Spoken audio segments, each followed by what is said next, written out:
Imamat bab 15.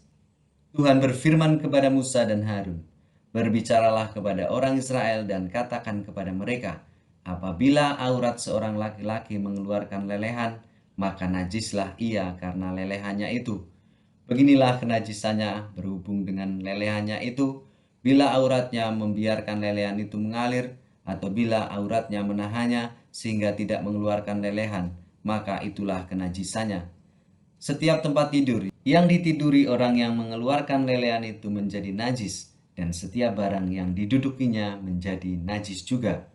Setiap orang yang kena kepada tempat tidurnya haruslah mencuci pakaiannya, membasuh tubuhnya dengan air, dan ia menjadi najis sampai matahari terbenam. Setiap yang duduk di atas barang yang telah diduduki oleh orang yang demikian haruslah mencuci pakaiannya, membasuh tubuhnya dengan air, dan ia menjadi najis sampai matahari terbenam. Siapa yang kena pada tubuh orang yang demikian haruslah mencuci pakaiannya, membasuh tubuhnya dengan air, dan ia menjadi najis sampai matahari terbenam. Apabila orang yang demikian meludahi orang yang tahir, haruslah orang ini mencuci pakaiannya, membasuh tubuhnya dengan air, dan ia menjadi najis sampai matahari terbenam. Dan setiap pelana yang diduduki orang yang demikian menjadi najis. Setiap orang yang kena pada sesuatu bekas tempat orang tadi menjadi najis sampai matahari terbenam. Siapa yang mengangkatnya haruslah mencuci pakaiannya, membasuh tubuhnya dengan air, dan ia menjadi najis sampai matahari terbenam. Dan setiap orang yang kena pada orang yang demikian, sedang orang ini tidak mencuci tangan dahulu dengan air, haruslah mencuci pakaiannya, membasuh tubuhnya dengan air, dan ia menjadi najis sampai matahari terbenam. Kalau orang itu kena pada belanga tanah, itu haruslah dipecahkan, dan setiap perkakas kayu haruslah dicuci dengan air. Apabila orang yang demikian sudah bersih dari lelehannya, ia harus menghitung 7 hari lagi untuk dapat dinyatakan tahir, lalu mencuci pakaiannya, membasuh tubuhnya dengan air mengalir, maka ia menjadi tahir. Pada hari yang ke-8 ia harus mengambil 2 ekor burung tekukur atau 2 ekor anak burung merpati dan datang ke hadapan Tuhan ke pintu kemah pertemuan dan menyerahkan burung-burung itu kepada imam. Lalu imam harus mempersembahkannya, yang seekor sebagai korban penghapus dosa dan yang seekor lagi sebagai korban bakaran. Dengan demikian, imam mengadakan pendamaian bagi orang itu di hadapan Tuhan karena lelehannya. Apabila seorang laki-laki tertumpah maninya, ia harus membasuh seluruh tubuhnya dengan air dan ia menjadi najis sampai matahari terbenam. Setiap pakaian dan setiap kulit yang kena tumpahan mani itu haruslah dicuci dengan air dan menjadi najis sampai matahari terbenam.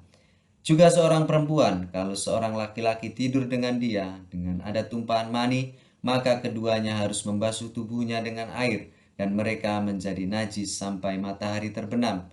Apabila seorang perempuan mengeluarkan lelehan dan lelehannya itu adalah darah dari auratnya, ia harus 7 hari lamanya dalam cemar kainnya, dan setiap orang yang kena padanya menjadi najis sampai matahari terbenam. Segala sesuatu yang ditidurinya selama ia cemar kain menjadi najis, dan segala sesuatu yang didudukinya menjadi najis juga. Setiap orang yang kena kepada tempat tidur perempuan itu haruslah mencuci pakaiannya, membasuh tubuhnya dengan air, dan ia menjadi najis sampai matahari terbenam.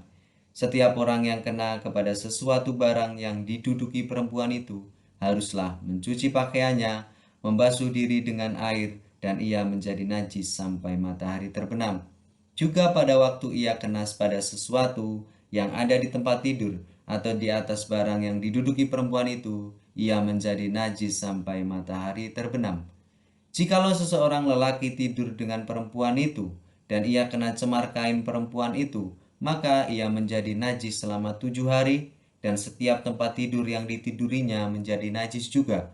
Apabila seorang perempuan berhari-hari lamanya mengeluarkan lelehan, yakni lelehan darah yang bukan pada waktu cemar kainnya, atau apabila ia mengeluarkan lelehan lebih lama dari waktu cemar kainnya, maka selama lelehannya yang najis itu, perempuan itu adalah seperti pada hari-hari cemar kainnya, yakni ia najis.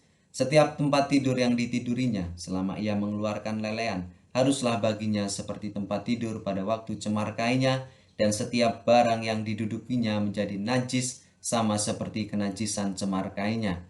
Setiap orang yang kena pada barang-barang itu menjadi najis, dan ia harus mencuci pakaiannya, membasuh tubuhnya dengan air, dan ia menjadi najis sampai matahari terbenam. Tetapi, jikalau perempuan itu sudah tahir dari lelehannya, ia harus menghitung 7 hari lagi. Sesudah itu barulah ia menjadi tahir.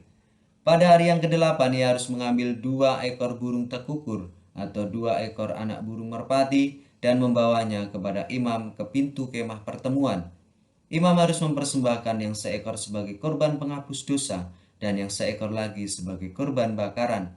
Dengan demikian, imam mengadakan pendamaian bagi orang itu di hadapan Tuhan karena lelehannya yang najis itu. Begitulah kamu harus menghindarkan orang Israel dari kenajisan supaya mereka jangan mati di dalam kenajisannya bila mereka menajiskan kemah suciku yang ada di tengah-tengah mereka itu. Itulah hukum tentang seorang laki-laki yang mengeluarkan lelehan atau yang tertumpah maninya yang menyebabkan dia najis, dan tentang seorang perempuan yang bercemar kain, dan tentang seseorang, baik dia laki-laki maupun perempuan, yang mengeluarkan lelehan, dan tentang laki-laki yang tidur dengan perempuan yang najis.